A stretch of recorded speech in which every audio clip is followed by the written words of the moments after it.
Welcome back to Get Fit Guy. I'm your host, Dr. Jonathan Su.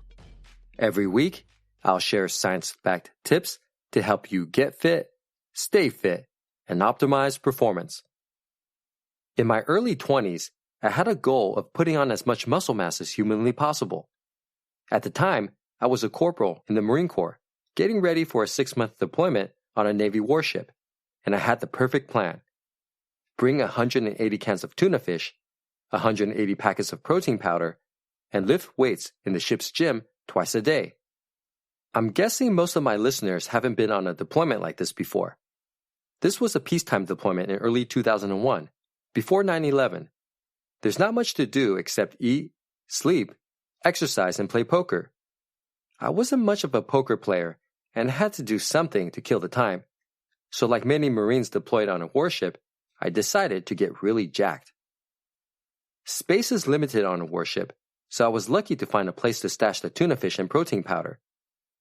Getting all that extra food on ship without raising any eyebrows is another story.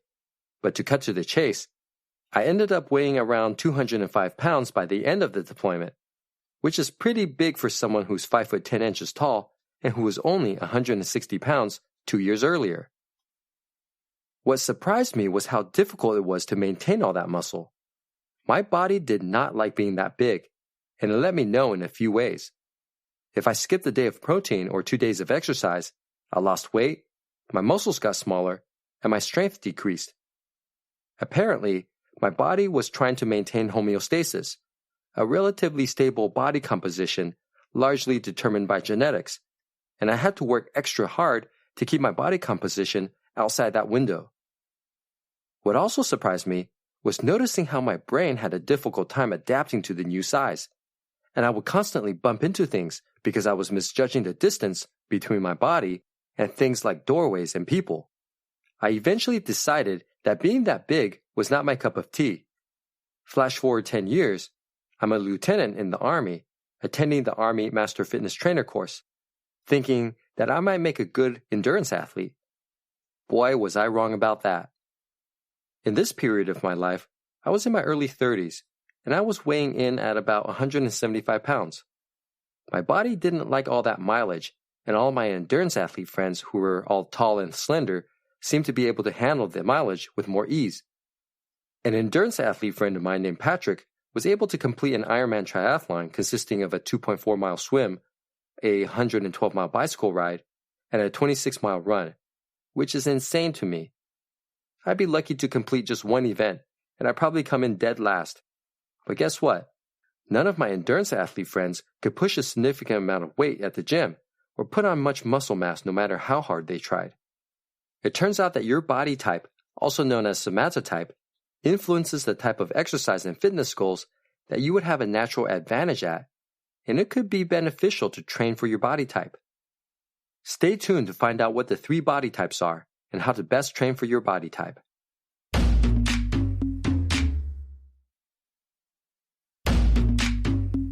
The 3 somatotypes. People are born with a body type based on skeletal frame and body composition that's largely inherited. Most people are combinations of the 3 body types: ectomorph, mesomorph, and endomorph. These might sound like creatures out of Alien, but I think you'll recognize these body types when I describe them. Ectomorphs are long and lean, with little body fat and relatively smaller muscles. They have a naturally fast metabolism that makes it difficult for many to gain mass. Football wide receivers tend to be ectomorphs. Endomorphs have stockier bone structures and carry more fat and muscle throughout the body. They have a naturally slow metabolism that makes it easy for many to gain weight. Football linemen tend to be endomorphs. Mesomorphs have medium bone structure and tend to have a solid, athletic build without being overweight or underweight. They have an efficient metabolism that allows many to both gain and lose weight without too much effort. Football running backs and linebackers tend to be mesomorphs. It's rare for a person to fit within purely one somatotype. Instead, most of us fall on a spectrum somewhere between all 3. For example, I'm a mix between a mesomorph and ectomorph, with more characteristics of the former than the latter. how to best train for your body type. So how do we use knowledge about somatotype to decide how to best train? To answer this question, let's look at what the research has to say. A recent study that looked at 214 pairs of twins found that somatotype and physical fitness traits are strongly associated with genetics. Studies that look at twins are important because they help us to understand how much of the difference in a trait between people is caused by genes and how much is caused by the environment. In the study just mentioned, positive associations were found for ectomorphs with cardiorespiratory endurance as well as for endomorphs and mesomorphs with muscular strength.